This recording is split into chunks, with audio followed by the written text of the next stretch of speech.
All right. You can put a social key on this way too. Thank you. Yay! Let's be friends.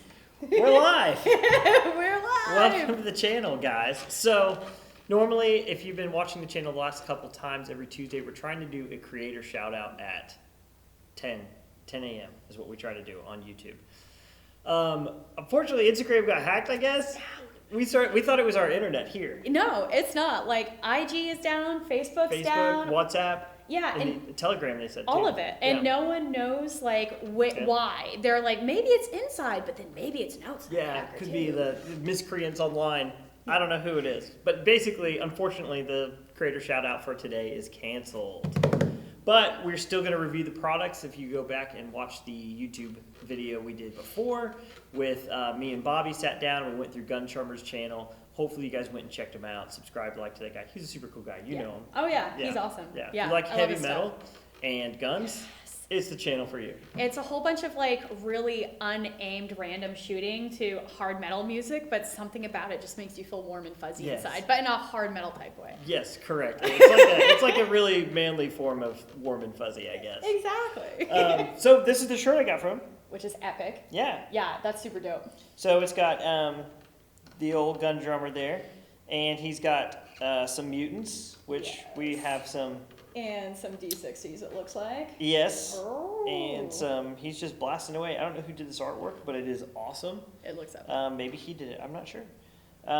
It's soft. Feel it. Ooh, shoutout. Nice and soft. And then he sends us stuff of his too. shirts too. Yeah. So, thanks, dude, for sending the extra stuff. So you're actually gonna get one of these. Yes.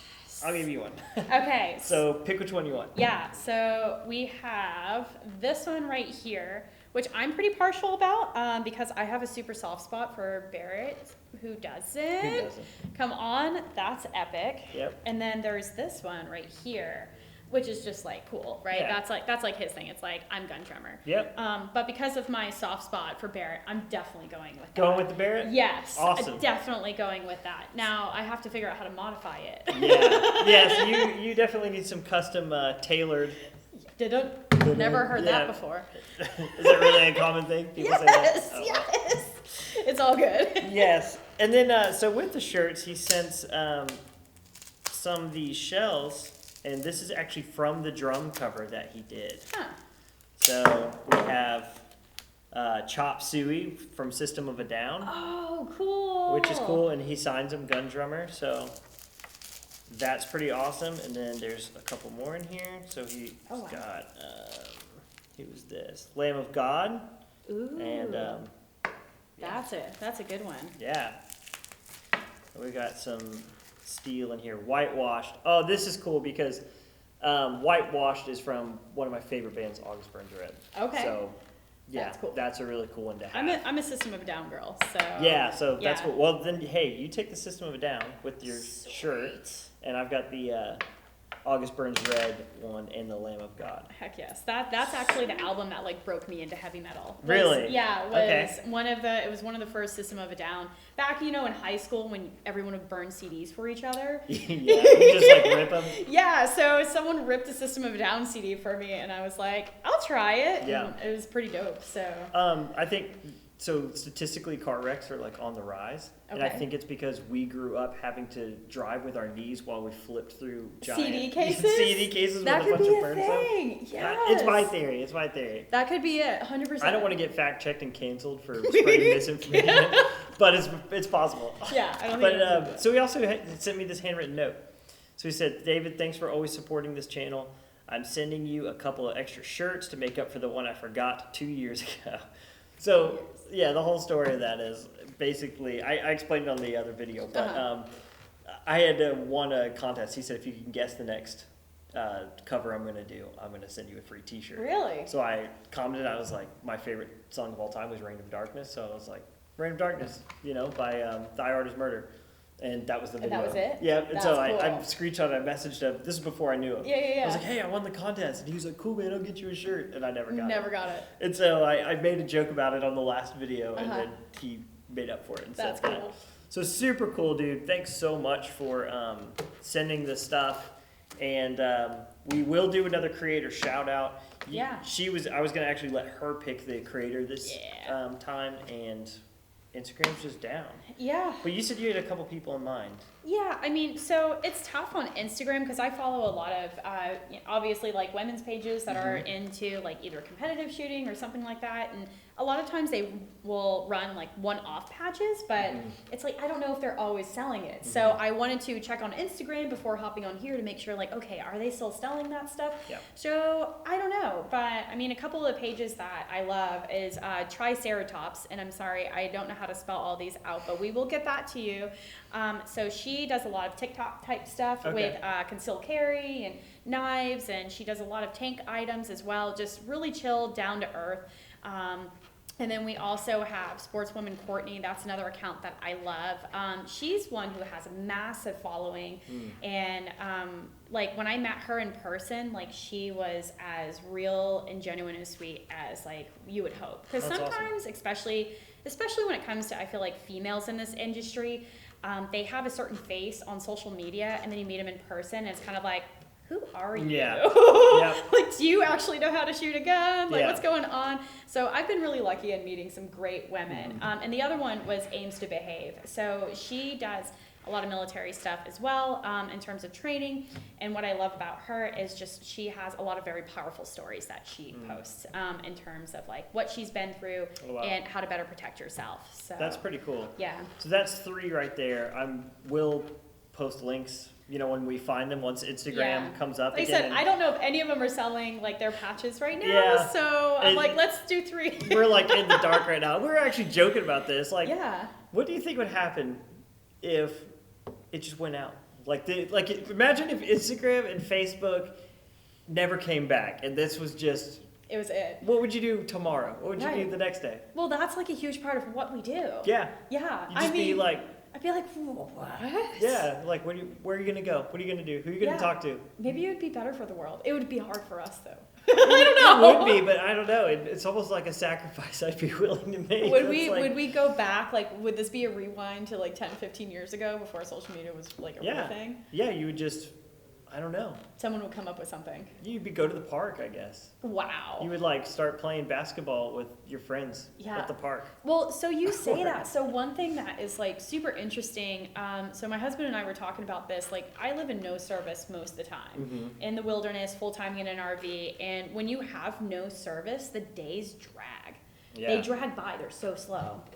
So it's very interesting how even just social media, whenever you have a spare moment, you're in the grocery line, you're even in the bathroom, right? Like there's statistics. Oh, that's like, the best place. Yeah, like most people are chilling like on the pot, but that also like you're not really present in the moment, in even the small moments. And so when you remove that, your days become so much longer. It's interesting. Yeah, I've kind of noticed that with, you know, I have a newborn son and stuff, and I'll notice, like, I'll be feeding him or whatever, and I'll just casually reach down and pick up my phone, and then, like, the other day, I kind of, like, moved my phone, and he was looking, and I was like, he's staring at the back of a phone. Yeah. You know? Yeah. Trying to look at me, and I'm blocking him, and I was like... And you don't even think about it. Yeah, you don't even think... It's, like, part of your... It's so subconscious. So, yeah. Maybe take these next few hours off of social media. Enjoy whatever you can do. Enjoy your time. Yeah.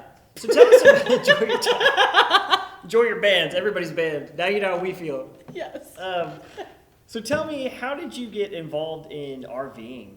Oh, yeah. Let's dig into you a little bit. Yeah, absolutely. So I'm full-time in an RV. And when I say RV, it's a 4Runner that's pulling a tag-along camper. Okay. Because a lot of times people are thinking like those big rigs that you're driving. I'm not doing that. Yeah. I basically had a lot of, let's just say, life situations that happened in my family. So I lost my brother and my sister. They were very young. She was 21, he was 23. And so after that happens, your perspective gets changed. And for me, I mean, because we were talking about it before, because you're big into tech. I was working for Salesforce, going into Boston and doing all these things. And after that happened, like, I was done. I'm like, I need to live the most genuine, passionate life that I can. Yeah. Just the thought of going back was like impossible, right? And so that's what started for me. But I tell anyone else who's interested, like, don't wait for that kind of catalyst, yeah, right? That's just my story. But it all started with a trip to Sedona. I just, for the first time, I felt whole there. I felt at peace in Sedona. And that I had never traveled really before that at all. I was 28 when I went on my first vacation. And so, wow. Yeah, I was a workaholic. Wow, that's crazy. So after that, when I got back home, like that night off the plane, I was researching like campers and, you know, do you overland? Do you buy an RV? Do you get a tag-along camper? And over the winter, I bought my camper, renovated it, and hit the road. And what's funny is I hit the road the week that COVID hit. Really? Yeah. Okay. The week that COVID hit. So, and that was crazy. So we didn't know what was going to happen. Like my family's calling me, they were all stressed out because they were shutting down rest stops and we were worried about like gas stations getting shut down. So I went back to New Hampshire for a little bit, but I've been on the road straight for over 15 months now, almost like 16 months. Wow. And it's just been awesome. So almost all of it has been solo up until I met my husband a few months ago. Yeah.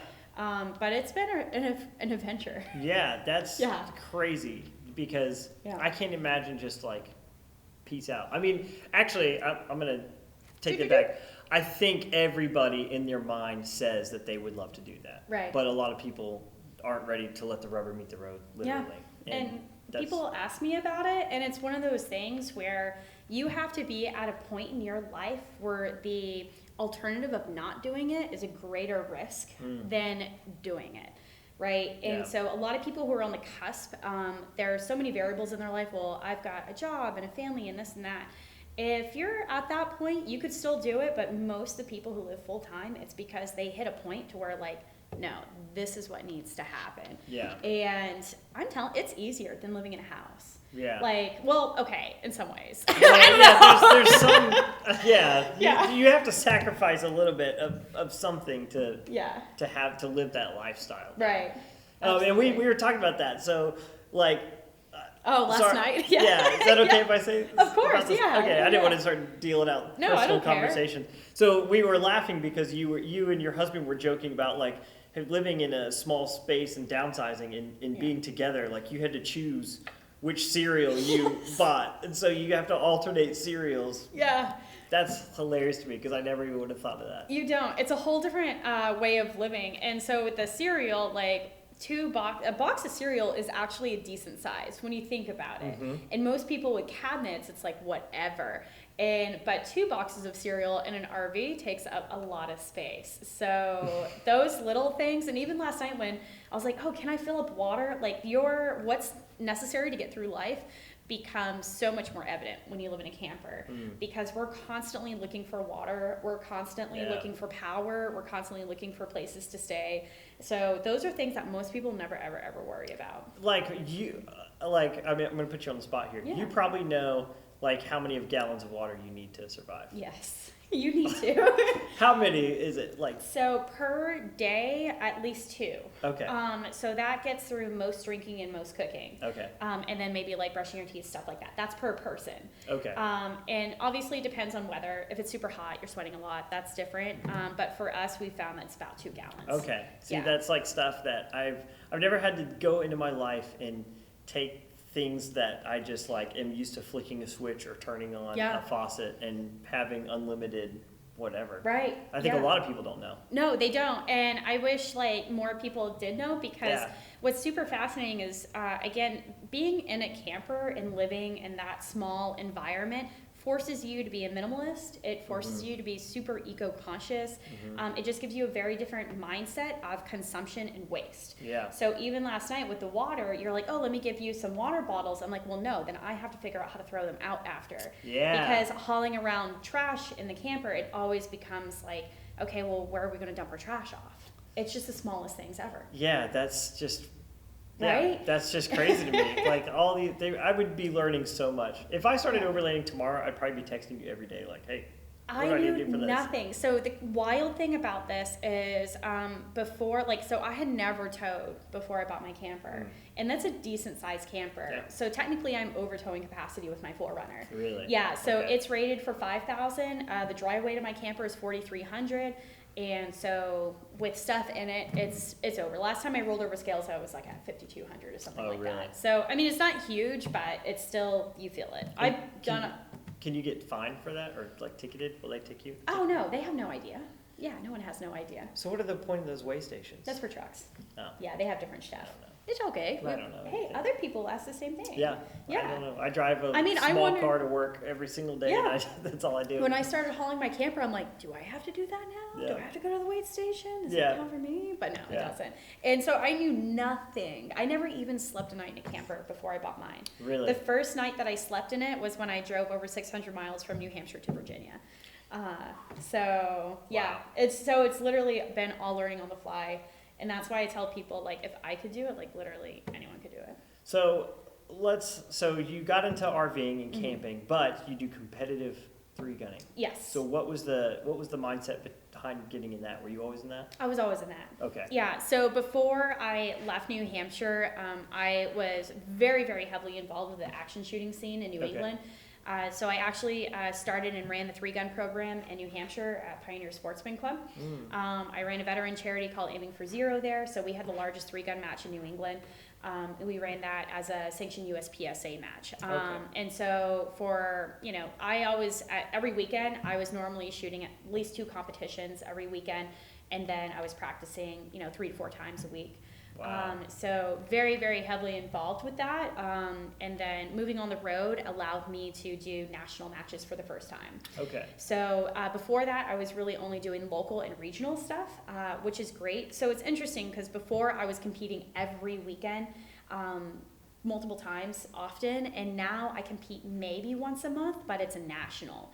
So it's a whole different level of competition. Yeah. So the gears have shifted, but it's been in a direction that I think has been really cool. Yeah, and so it seems like a lot of that where maybe you used to compete a lot more, you're able to fill that time up with like RVing and like off-roading and doing all that stuff. And that's the big thing is like I've been getting a lot into the off-roading, into the, full-time nomad life, all of that stuff because a lot of people who are gun YouTube people, like that's all they talk about is, firearm shooting, this and that. Yeah. And I think it's good to add variety because there are I think the last time we looked at the statistic, it's over 70% of firearm purchases this last year from new gun owners. Yeah. Right? So these are people who have never owned firearms, and these are the people who are buying the guns. Yeah. And they're jumping onto social media and all these different platforms to get information. Yeah.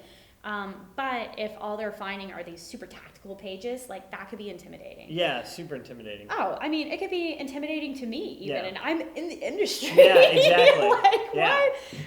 And so my goal is to show that, yes, like there are real people who own firearms, and like we're into other stuff too. So that could be hiking, overlanding, like those all overlap. Yeah. Yeah. And that's kind of like what we try to do at Dire Armory. It's like we may have, some cool videos, and like the police video we did with Cloud Defensive, and that's like serious guys actually training and actually doing some training. But I mean, like we have like the bright lighting, and we have fun slings, and we're just like blasting, 80s vaporwave music and doing weird stuff. Like that's kind of what we want to do. We want to bring like a more fun aspect into the shooting world and stuff like that. I actually have presents for you. What? More presents. Wait, this? No. Not that? Other presents. I'm going to get them. What? First off, we have our slings. Yes. So excited about these. Yeah, so these are our Victorian floral slings. Awesome. This is actually in collaboration with a company called Trunk Monkey Designs, and he's the one that actually makes all these. Everything is made in the USA. Oh, cool. They're 2-point slings. They're quick adjust. Yeah. It's high quality webbing. It's like the little thicker webbing, so I kind of like the little extra cushion there. And it's got these pull tabs that are the opposite colors of I noticed that. what you have. That's cool. So they're fun. I've been running them. I actually made this because I wanted something Victorian floral. Like I like this look. Yeah. And I wanted something like that for the honey badger. It's perfect. It didn't exist. You made it just for them. So you did make it. I did. Okay, that's what I thought. Like, this is what I want, and this is what I want, and everybody's been buying this one like crazy. Yeah. Because it looks good with the purple transparent Lancer mags, and I just love it. And then I wanted kind of the same design, something maybe a little bit more low profile. So that's where kind of the stealth gray come in, and I run that on the gray camo gun. Yeah, no, these are great, and I'm stoked because I have multiple slings, but this is low profile. Yeah. So for instance, for my truck gun, my normal slings are just too bulky, so this is going to be perfect for that because you just boop, boop. But I love anything that is different because, again, like in the firearm industry, we've become so tactical. So anything that will shake it up, it's like, yes, let's shake it up. So this is epic. And every time I post pictures of this, people are like, where did you get that sling? Really? Because people are looking for that same thing. Huh. See, I have to figure out how to make sure, because we were talking about this before, not to go too, because where you're a guy, you're like, I'll wear all the craziest colors and stuff like that to sort of debunk that tacticalness. Yep. But as a female, I am typically staying away from pinks and purples because I don't want to look like a girl that's shooting and I'm a gun bunny. I'm like, I want to make sure that I'm still, I don't know. Yep. I don't know if it's coming out right, but. And I actually had that same conversation with Coco from Gray Man Tactical. If you go back and watch some of we're about to post a lot more content from them that just came out. We just got done filming with them. But she's also a female in the firearms industry, and she's their marketing rep and everything. And she was kind of saying the same thing. Because we came in and she had that, and I was like, yeah, we want to throw like pink and stuff on. Or I was like, what color do you want? She was like, oh, let's do like blue. Yeah. You know, or whatever. She wants something a little cooler because she wants to see just a female in the all pink stuff. Yeah. But if you're like a dude, it's just different. Exactly. It's very different. Yeah. Absolutely. No, these are dope. Thank you. And then, boom, this was actually our media pack. Oh, yes. So, I actually had a bunch of people asking me, hey, can I buy this whole pack? And I may offer them on the website to sale. I'm not sure yet. Yeah. Okay, I'm stoked because I think, yes, there's patches. Yes. So for those of y'all that don't know, I just started my patch collection. I didn't realize it was a culture. Yes, there's literally, I'm a part of patch trading groups on Facebook. They have those? Yes. You can go in there. I've got old Lego patches that were from the factory, from the Lego factory. What? I've got a bunch of stuff. That's sick. It's a lot of fun. Yeah, no, that, like, the last Iraq Veteran 8888 event that I went to was, like, my first time getting involved in a patch collector circle. Yeah. And once they heard that I had just started, all of a sudden, it was, like, the coolest community because everyone was like, here's a patch for me. Yep. Here's one for me. And I'm like, oh, my God, I don't have any. Yeah. Every time I was going up to all those booths and they were offering me patches, I was like giving patches back. Yeah, absolutely. Yeah. So you actually had a shirt after this, like the movie ticket. Yes. So this is super cool. Yeah. And so that's the Blockbuster patch is what I call it. But yeah, that makes sense. Instead of Be Kind Rewind, it says Be Kind Reload on it. And then this is a shirt that's done very well for you. Yes, so that's cool. People love this shirt. I was walking around, we had a meet and greet dinner with all the influencers and everybody was there and all the vendors were there and I saw a bunch of people just walking around with that shirt on. It's just basic. Like, hey, it is. It's just basic and it was funny because it was just one of the designs like, I'm just going to throw this up there, whatever. And it's quickly become one of our most popular ones. It just teaches you to not put that much, to like keep it simple. Yeah. Sometimes. Exactly. And then we just have the Dire Armor. Yeah, so that's for our med kits. Cool. So we actually do have med kits on our sites. Our large med kits are sold out, but we do have the one more IFAC for your battle belt and then a smaller one. But that's like our medical. Perfect. So people run those on their med kits. I will give this to my hubby, who is also a firefighter. Yes. Yes, and he will take care of this. Yes. He's in charge of med. There you and go. then Pet Dog Shoot Guns. Yeah, so I was actually, this design was funny because I was on vacation in Florida with my wife and all these like beach shops that just have like these, stuff everywhere. So all of them says like pet dogs drink wine, pet dogs like go to the beach, pet dogs whatever. And I was just like, why don't you have Pet Dog Shoot Guns one? And then I was like, I'm going to make it. Absolutely. So I actually designed this while I was on vacation with my wife.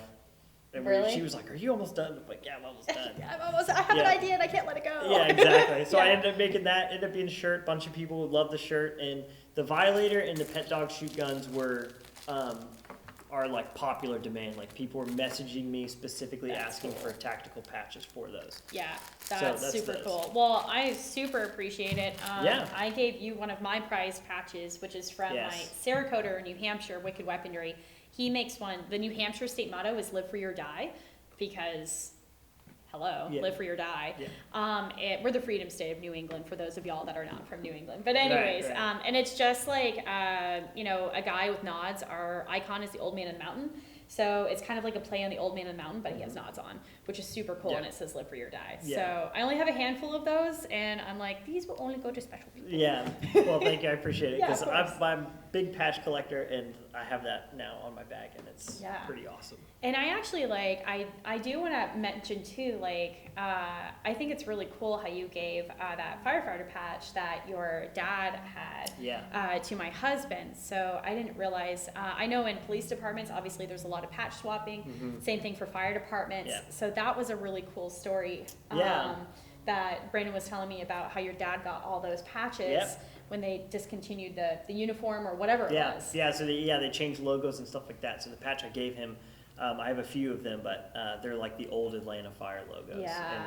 And like when you get, it's cool when you get patches from the department. It's cool when you get special patches from those departments that sometimes you go into the station or you meet other people and they have like old patches on them. It's kind of like you respect them because you're like, man, this guy's been here for that long. So it is kind of special. So I was really glad to give that to him. Yeah. And I was so happy because I knew you'd been married and everything because we had talked. And then you're like, oh, he's a firefighter. I was like, wow, this is just great. Right. Exactly. Yeah. And so I knew you two would hit it off because it's like a brotherhood. Yeah. And I think really that's super is. great. So all the patches everywhere. Yeah. So it's like I'm a part of all these communities, you know, it's just fun. And they all start intertwining and it's just great. Yes. But anyways, we are going to cut it here. And thank you so much for coming in. And this was just a blast. We've got a lot of content coming out with you. We've got a lot of content coming out for Max Defense. We did some shooting today in the rain with our friend Harleywood. So be on the lookout for all those. Make sure you guys subscribe to the channel, and we'll see you later. Done.